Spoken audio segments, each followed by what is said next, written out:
People that hear the sound of abundance, people that hear the sound of the rain, they sound strange to those who don't. Faith sounds crazy until it starts raining. Elijah said there is a sound of abundance of rain.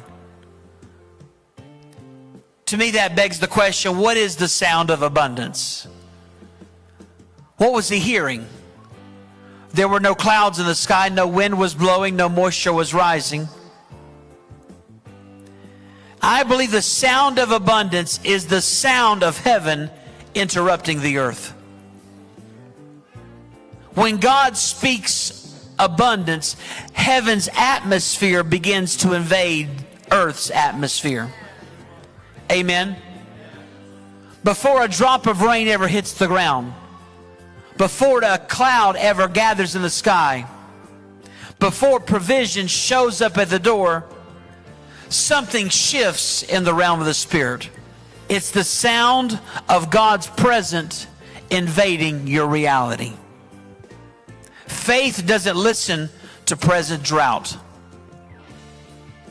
Faith listens to the promise of God.